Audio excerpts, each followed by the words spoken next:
Hello, and welcome to the Redundancy Matters podcast, helping compassionate HR professionals managing redundancies who want to put people at the heart of the process. I'm your host, June Hogan, a qualified career coach and outplacement specialist with a background in HR and founder of outplacement services provider Wildwood Coaching. In this podcast, I'll be sharing my insights and experience from being on both sides of the redundancy table and from my years of experience supporting individuals after redundancy through outplacement support. Welcome to today's episode of Redundancy Matters. I'm June Hogan, I'm a career coach and outplacement specialist, and I've got a background in HR. So today's podcast is focusing on how do we support those who remain after redundancies have taken place. People who remain in an organisation after a restructure are often termed survivors. You may have come across that terminology. And these are the people who may have been overlooked during the restructure while you were busy focusing and supporting those people at risk. So I'm going to explore today what those colleagues experience emotionally after redundancies and why that matters. I'm going to talk about the responsibilities faced by line managers and also HR teams, and give you some practical strategies to re-engage and support those people who stay.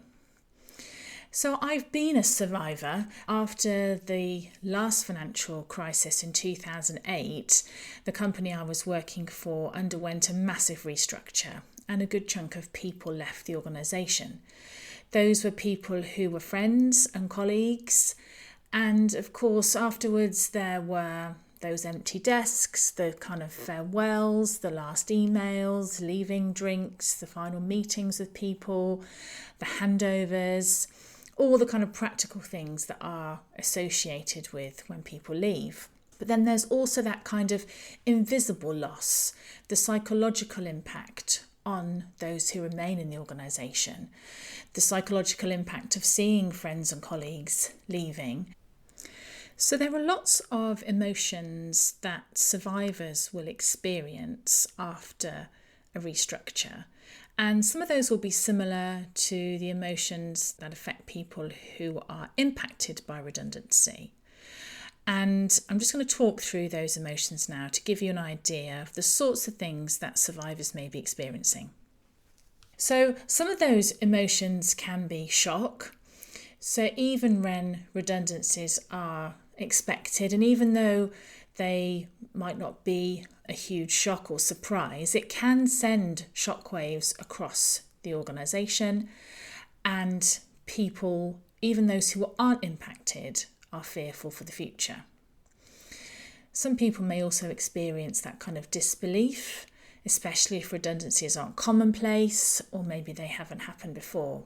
So shock is an emotion that can be felt by those who aren't impacted and ultimately remain in the organisation, and shock can stay with people for quite some time, as well as shock being an emotion that's very much recognised from those people who are impacted. And then there can be guilt, and that's kind of known as survivor guilt. And this is quite common, that notion of kind of, well, why them and not me?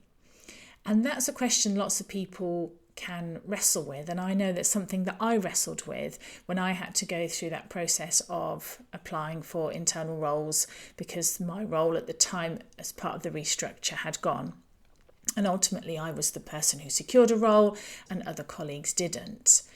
And what I've noticed when I've been supporting individuals post-restructure, some organisations will want coaching support to help those people settle into the new structure and to give them support to make the best of their first 100 days in a new role, for example. And what I've noticed is sometimes it can lead to imposter thinking. So people wondering kind of, well, when will they get found out as not being as good as people think they are? Especially if they were in a scoring or pooling situation through the restructure. They scored higher than their colleagues have left, and they're left thinking, well, am I really good enough? Another emotion is that anxiety and that fear of kind of, well, am I next? Will there be more rounds? Can I trust this organisation? And so that future uncertainty can be triggering for people, especially if they've been made redundant before. And so whilst they're not impacted this time around, it can stir up those feelings of anxiety that they would have felt in the past. And anxiety and uncertainty can stay with people for a long time after the restructure is concluded. There's also that loss of trust, especially if communication was poor or maybe the process felt unfair. There's also a loss of trust when those people who remain see that their colleagues weren't properly supported. And that's where outplacement support plays a part in not only supporting those people who leave, but also letting those who remain know that their colleagues were treated fairly and that they have the support they need going forward. And those who remain also know that if this was to happen to them, the company would support them in the right way. And that's why outplacement support benefits both leavers and those who remain. There can often be anger and resentment, maybe towards the leadership team, towards the situation as a whole, or even maybe towards some of those colleagues who've remained. Maybe it was one team who were hit hard with redundancies and another area of the business was unaffected, and that might seem unfair and maybe lead to some resentment. And of course, there's change fatigue. That can be a challenge in organisations that have been through multiple restructures. I worked with one company, supporting them with an internal restructure and supporting those people who were having to reapply for their roles. And some of them had to reapply for their job 5 times in 3 years. So they were weary, they were tired. People get tired and they're left thinking, well, when will this happen again? And wondering kind of what more do I need to do to prove that I can do this job? And when organisations don't address those emotions, that's when engagement can suffer. People can kind of mentally check out, productivity drops, you might see an increase in people resigning, often from those high performers who are confident they can get a job elsewhere. And you might notice people who were thinking about leaving decide to leave as they don't like the way the change was handled, or they're not on board with the new ways of working and don't see their future long term in the organisation. So people react to change in different ways, and it's really important to listen and to notice, especially when people may feel out of control with an increased workload or the need to learn new skills as they transition into those different ways of working. There will be some people who feel energised by change, while others can feel overwhelmed by that lack of control. People who've got a growth mindset tend to see change as an opportunity, whereas those with more of a fixed mindset might feel stuck, and they might think that change is risky, it's dangerous, and it feels uncomfortable. So the culture of an organisation plays a role in how people react to change. Some companies might have an innovative culture, encouraging employees to take risks, encouraging them to do that in a safe way. So change is the norm and people get used to it. Whereas other organisations might prioritise stability, routine and structure. And of course, there can be those things going on in people's lives outside of work which influence their reaction to change. So there's a model from David Rock called the SCARF model. I'll pop a link to that in the show notes. And this explains how people relate to the world around them and provides a really interesting perspective on how people react to change. So SCARF is an acronym and it stands for status, certainty, autonomy, relatedness and fairness. So status is how we see our relative importance to others. Certainty is how we feel how much we can predict the future. And autonomy is how much control we have over things in our life. Relatedness is about our sense of connection and feeling that we belong. And fairness is how fair we feel that those exchanges we have are with other people. And you can read more about it if you check out the show notes. So during change and uncertainty, many of those elements are impacted, and that can lead to disengagement where people feel the change is unfair. So maybe it's impacted their status or their autonomy, for example. which is why communications, when you're working with survivors and rebuilding the organisation, need to address some of these areas. Helping people to feel valued, to feel in control with a sense of certainty, to make sure they're clear on their role in the new structure and what's expected of them, and that they feel they're being treated with respect, because that underpins how the change will land for everyone. So here are some of the things that individuals, when they are coming out of the other side of a restructure, will really benefit from. So giving people the space and the time to acknowledge the loss, maybe the confusion if people are still uncertain about the new organisation, their role, their responsibilities, and how it's all going to kind of fit together. And also the grief, to let them let go of and come to terms with what they've lost, whether that might be colleagues, whether that might be old ways of working, whether that might be a different location, for example. So help people to normalise some of those emotional reactions. And then giving people some purpose and direction. So people really want to know, well, where is this ship going and why should I stay on board? So helping leaders to communicate that compelling vision for what the future holds and their part in that future. So having time for handovers, because survivors often inherit responsibilities from people who've left, and without clear guidance or sufficient handover time and support, that can lead to confusion, it can lead to resentment, feeling like that phrase, we're doing more with less, for example. Ultimately, in serious situations, it can lead to burnout. So encouraging your line managers to carefully plan those handovers and to make sure that those people who remain understand their new or additional responsibilities well in advance, because those rushed handovers really do impact on trust and ultimately on morale. So there might be an opportunity to offer training and development, because if some people who remain are redeployed into new roles or expected to pick up tasks they've not done before, then investing in training and coaching really sends a powerful message to people that you're investing in them, that you believe in them, and you're setting them up to succeed in the future. So even when you're reducing costs, this helps to rebuild the organisation. It can help to replace any of that lost expertise. It helps to minimise the frustration and insecurity that comes with some of those unclear expectations and increased workloads. Now, thinking about the extra workload, if that's the case post-restructure, taking on more after redundancy can often be inevitable, but it shouldn't be something that is invisible to the leadership team. So maybe it's about offering some guidance on how to prioritise, how to manage boundaries, how to manage their time across new responsibilities. How does it look to interact in the new structure? What are the new communication lines, for example? Making sure people are clear on those communication channels. And really importantly, making sure managers are holding those regular one-to-ones for open feedback and really checking on how things are going. And with that feedback, being prepared to make changes, make modifications, and take things on board if the new restructure and ways of working aren't necessarily working as well as you might want them to. Some employees are going to carry the emotion of what's happened and the emotion of the change. And if you offer an employee assistance program, making sure people are aware of that.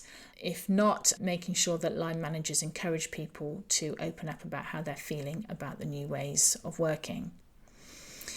So I've mentioned line managers do play a really important role in supporting survivors, but they've also had to go through a lot themselves during the restructure.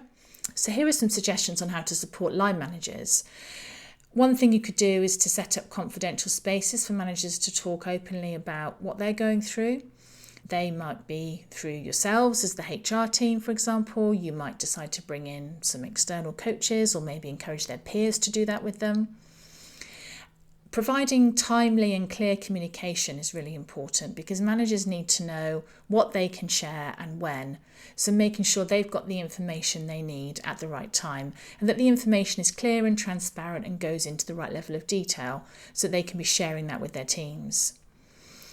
There might be a gap in their leadership development, for example, particularly if they are stepping into a bigger role, taking on more or different responsibilities. So thinking about tailored leadership coaching, which can support them transitioning into the new role and also provide that space for talking about how they're feeling about the new organisation and the challenges that they might be facing.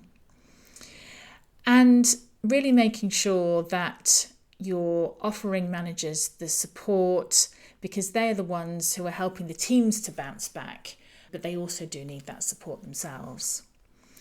And then as the HR team, there's a huge amount that's involved in a restructure. You will have been juggling the legal compliance, you'll have been ensuring the process is fair, supporting those outgoing employees, you'll have been there as a source of support for people who are feeling shocked and unsure. You'll have been rebuilding trust with those people who remain. The HR team is stretched thin and expected to be able to kind of deal with both the compassionate side of a restructure and remain business focused. So in my experience, visible HR presence is never more important than after a restructure, because there can be that misconception that the HR team are only there when things go wrong or when they're managing exits, for example. So here are some tips that I think are important, particularly in that rebuilding. So walk the floor and join meetings, offer one-to-one chats, get really close to what's going on. How is the change landing? Talk to line managers to get a sense of what's working well, what needs more attention, and really being visible and connecting with those stakeholders. It's a perfect time to build relationships and act as that business partner. You might be building some new relationships depending on how the restructure has gone. You might be strengthening others. And it's the perfect way to do that by setting up those meetings, being visible, being present, and ensuring that it's a chance to think about your role as well and potentially new ways of working. So it's a great opportunity for a reset when you are managing post-restructure, focusing on those people who remain and thinking about your relationships with the stakeholders. So survivors in particular need regular, relevant and also respectful communication. So people want to hear the truth, they want to hear kind of why the changes have happened, they want to know where the business is going, how do they fit into that future. And you can use the SCARF model that I've mentioned to guide some of your communications to address some of those areas so people are clear on what the change means, how they fit in, and reassuring them, particularly for some of the areas that I've mentioned in the SCARF model, that you've got those things covered and just being really clear on what that means. Involving employees in how you're kind of rebuilding the organisation is important. So you want to invite feedback, ask them for ideas, where possible, help them kind of co-create some of this stuff, what the new ways of working might look like, because people will be more invested when they've helped build something and they've had a chance to have their voice heard. Clarifying goals and team contributions is hugely important as well. So encouraging line managers to reinforce how each person and each team is contributing to the company's success and helping them to kind of connect the dots between what they're doing every day and the bigger picture and that vision for the new organisation. And then building in an opportunity for recognition. So celebrating not necessarily just the huge milestones along the way, but building in recognition for some of the small wins, recognising those people who've supported others, for example. And as I've mentioned before, making sure as a HR team that you're visible, you're close to the leadership team, and that you invite feedback about the new organisation to help people build things together. So I know what it's like when you've delivered a restructure programme, you've poured everything into supporting people who are impacted and making sure they leave well. And hopefully this episode has given you an insight into how you can support those who are remaining, which will ultimately help individuals, teams and the whole organisation to move forward quicker. And of course, not overlooking your needs as a HR professional in all of this. So I hope you found this episode helpful. And if you want to dive deeper into all things redundancy, then I host a free monthly lunch and learn where we explore all aspects of redundancy and best practice for supporting employees. I'll pop a link to that in the show notes. Thank you so much for listening to today's episode, and this concludes Series 1 of Redundancy Matters, and I hope you'll tune in again soon for Series 2. Thank you so much for listening to the Redundancy Matters podcast. I hope you found today's episode helpful. It would mean a lot to me if you would follow, rate and review this podcast wherever you listen to your podcasts, as this helps it reach more people who are managing redundancies. Let me know what you thought. And if you have ideas for future episodes, I'd love to hear from you. You can find me on LinkedIn, June Hogan, and get in touch via my website, wildwoodcoaching.co.uk, where you'll also find more resources to help you manage redundancies. I hope you'll join me again soon for the next episode of Redundancy Matters.